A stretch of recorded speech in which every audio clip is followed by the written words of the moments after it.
You know what? This team, for the most part, they always find a way to come after a loss and win, right? Played like garbage against the Atlanta Hawks. We all know that. It was an awful game to watch. It was a garbage performance. Raptors come out against Orlando. They do their job. They come out against Brooklyn. They do their job. Raptors win 116-104 and are now 20-8.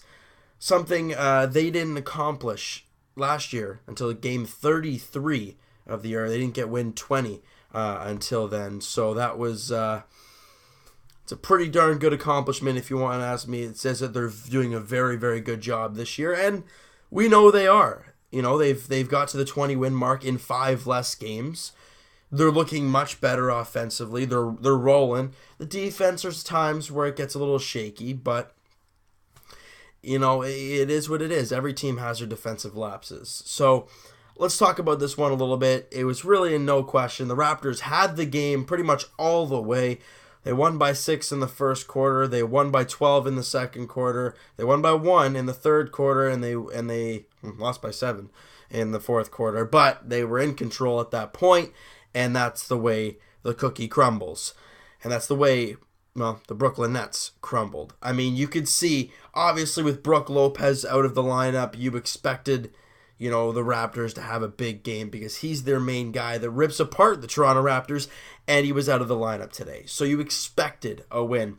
You know, a lot of great games in this one. Siakam had 9 points. He had a really good game. DeMarre Carroll, you know, I think we can say that's one of his best games so far this year. He had 17 points, 3 boards, and he shot 7 of 11 for 63%. He was very good.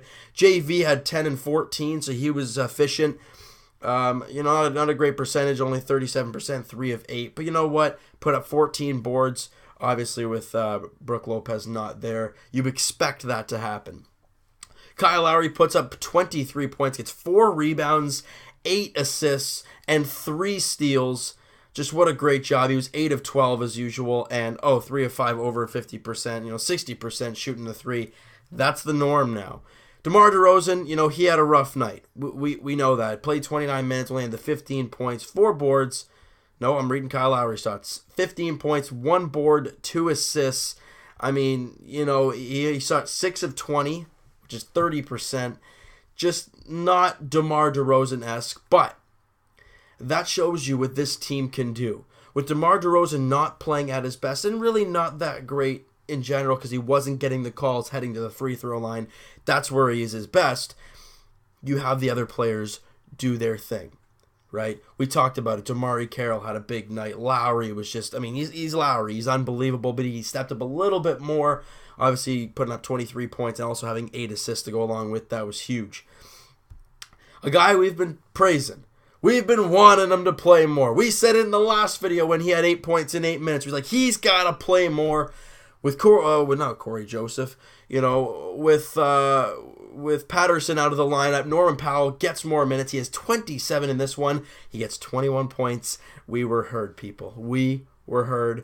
21 points, 3 boards, an assist, and 5 steals for Norman Powell. That's what his speed and athleticism does. He was 7 of 13 shooting, 53%.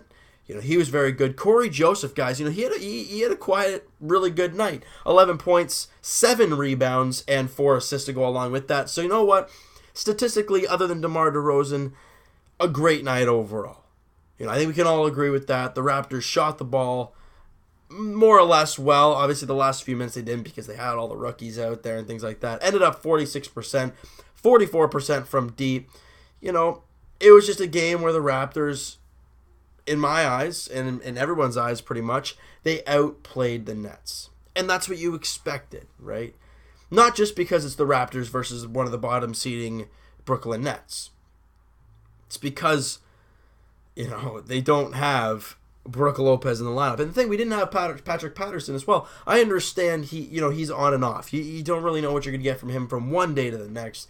Nonetheless, he is a very active defender, very good defender. So, you know, you didn't have him. You still found a way to get the win.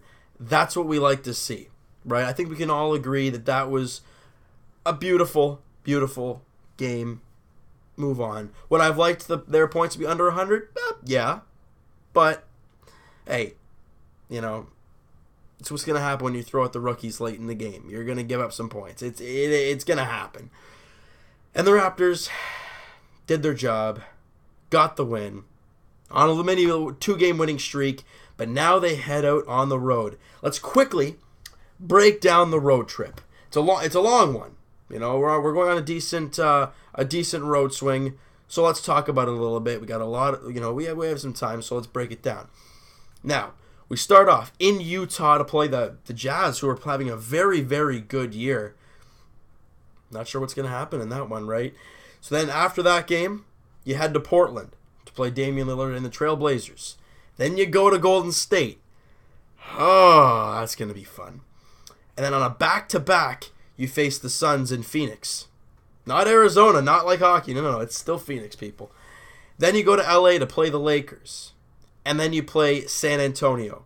So really, you've got some tough tests. Utah's a great team. Portland, you know, record doesn't suggest that they're having a very, very good season, 13-16. However, they are still a very good team. You know, Lillard, McCollum. Well, you know, anybody else that I'm missing, let me know. But, you know, those are the two ideal main guys on that squad. Then you go to Golden State, and we all know what they're all about. You know, Phoenix, yeah, you could say they're one of the easier teams, but the Raptors never really have an easy time with the Suns. So that's going to be a dogfight. And the Lakers, the Raptors manhandled them at home last time, so should be a win there. And then you finish off on the road in San Antonio, and San Antonio is always a good team, so it's going to be a fight there too. So you know what?